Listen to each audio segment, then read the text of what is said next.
August 9th, 1945. Only 3 days had passed since the world witnessed the terrifying power of the first atomic bomb dropped on Hiroshima. Yet, before the Japanese Empire could fully comprehend the scale of that unprecedented disaster, a second nightmare was flying through the morning skies. At 11:02 a.m., the United States Army Air Force's B-29 Superfortress, named Bockscar, released its deadly cargo over its secondary target. Codenamed Fat Man, this plutonium-based weapon detonated with a blinding flash, unleashing the fury of 21 kilotons of TNT. The devastation was absolute, vaporizing the industrial valley of Nagasaki in a mere fraction of a second. Tens of thousands of lives vanished in an instant, and a massive mushroom cloud tore through the atmosphere, casting a dark shadow over the ruins below.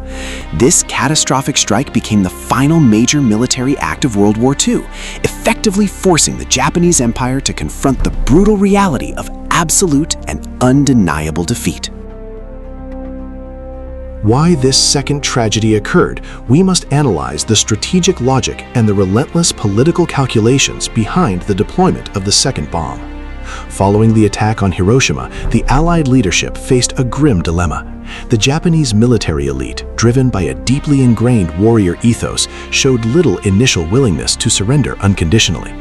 Washington believed that a singular atomic strike might be dismissed by Tokyo as a bizarre, isolated phenomenon, a one-time weapon that could not be replicated. Therefore, the decision to strike a second target so quickly was calculated to create a terrifying illusion that the United States possessed an endless stockpile of these apocalyptic weapons and was entirely willing to erase city after city until Japan ceased to exist. Simultaneously, the political tension in Tokyo reached a boiling point. Within the Japanese Supreme War Council, fierce debates raged between military hardliners who demanded a final suicidal defense of the homeland and Emperor Hirohito, who looked upon his burning empire with growing despair. The psychological weight of Nagasaki, combined with the sudden declaration of war by the Soviet Union, shattered the council's deadlock. The immense pressure placed on the Japanese leadership left them with no alternate path. They had to accept the bitter pill of unconditional surrender. Beyond the geopolitics, the maps, and the military strategies lies the profound and agonizing human reality. Nagasaki remains a permanent, haunting symbol of the absolute horrors of nuclear conflict. In an instant, a vibrant cultural and industrial hub was transformed into a silent wasteland of charred wood and melted glass. For those who survived the initial blast, the Hibakusha, the nightmare was only beginning. The stories of the survivors speak of unimaginable suffering, mothers searching through the ash for children who no longer existed, and communities grappling with an invisible poison. In the weeks, months, and decades that followed, the long-term health effects of radiation sickness, leukemia, and various cancers claimed thousands more lives, casting a generational shadow over the survivors. Today, while the city has risen from the ashes, the memorial at the Peace Park stands as a solemn reminder. The moral weight of this event places an undeniable burden on global history, forcing humanity to ask whether the ends can ever truly justify such catastrophic means. The shockwaves of the Nagasaki explosion extended far beyond the borders of Japan, shaping the geopolitical landscape for the next half-century. The bombing of Nagasaki effectively sealed the end of World War II, but as the smoke cleared, it simultaneously ushered in a tense new era, the Cold War nuclear stalemate.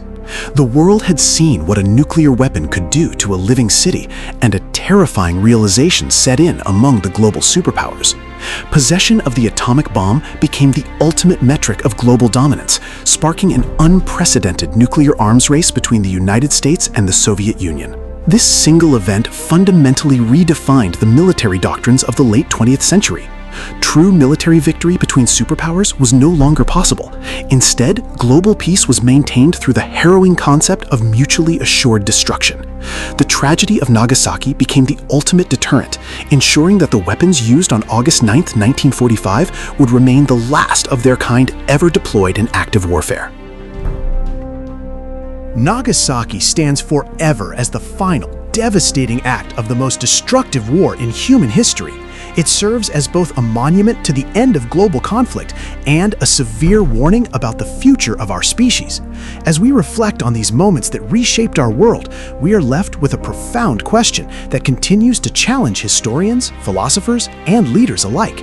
How do you assess the balance between the urgent pursuit of ending a catastrophic global war and the immense, lingering moral cost of unleashing such apocalyptic weapons?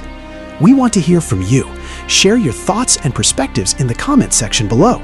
If you want to keep exploring the turning points of human history, don't forget to like this video and subscribe to our channel to join us for more deep dives.